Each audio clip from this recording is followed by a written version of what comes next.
whilst I was going through this process of reflecting on things. He saw me in a bit of a state, and he said, "Are you okay? You look a bit down."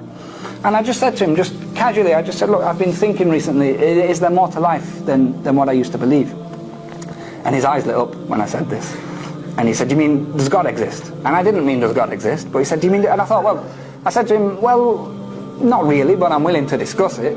And we started chatting about basically where did I come from, why am I here? And he said, this was the question that was put to me, "Where do you think you came from?" I thought, easy, I came from my mum and my dad. He said, "Okay, where did they come from?" "My grandma, my granddad." "Where did they come from?" "Okay, we came from the monkeys." This is what I was thinking at the time. We came from monkeys, evolution, so on and so forth. Now I thought, okay, I'll just throw them with the evolution argument. They didn't even entertain the evolution discussion. They said, okay, let's assume, for argument's sake, that even if there was such a thing as evolution, what starts that? The Big Bang starts that. Okay, what starts that?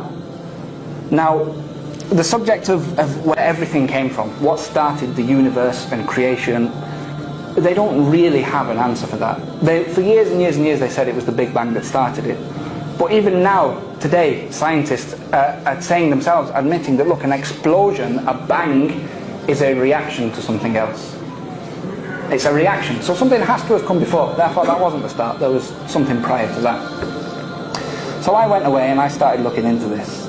And the principal explanation they use, that they have various ones, and they try to use science to answer it, is that, look, matter collides with antimatter, and you have an explosion, and that's the Big Bang. And because matter is 1 and antimatter is 0, the universe came from nothing, because 1 times 0 is nothing. Now I saw that and I thought, right, look, that's a very clever bit of science. That's really clever, whoever thought of that. But then what struck me is that, look, brothers, if we were to go outside now, we'd be crazy to do it because it's snowing, but if we were to go outside now and say, right, let's have a game of football, would we sit around and say, right, look, the ball goes into the net once, that's 1 goal. It goes into the net twice, that's 2 goals. If you tackle him and break his leg, that's a foul, it's a red card. Offside, none of us really know what that is, but offside, would we start going through the rules and explaining them? No, we wouldn't. Why?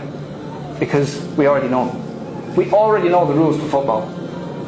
Now, if matter collides with antimatter and then there's a Big Bang and that creates the universe, what that means is that the rules of the universe were in place before the universe existed, which is impossible. Who wrote the rules?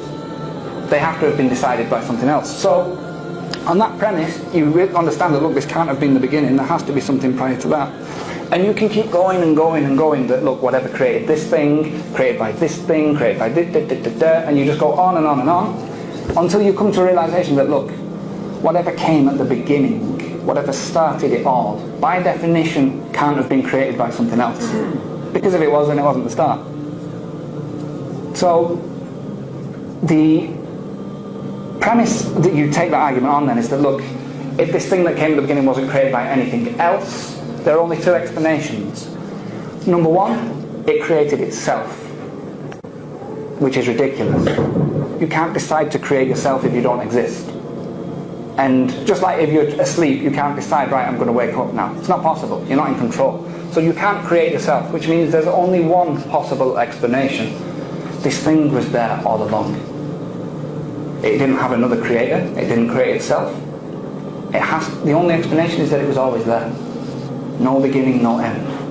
So when you realize this, you think, okay, it was there all along. There's a few things you can work out about that. If it's there all along, that means it never got old. It doesn't get hungry. It has no weakness or flaw. Remember, I'm not calling it God at this point. I'm just saying there's a something out there. It doesn't have any weaknesses. It doesn't get old. If the universe is based on rules, this thing came first, which means it obeyed no other rule. It decided to create everything else. It has a will of its own, intelligence.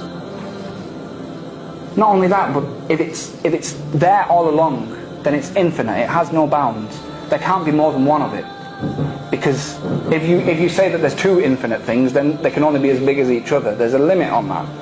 So there can only possibly be 1. So now, okay, 1, it's flawless, it's infinite, it's got a will of its own, it created everything. Kind of sounds like God now. दीन की बात फैलाना सदक़े जारिया है। सवाब की नीयत से video को शेयर जरूर कीजिए। जज़ाकल्लाह।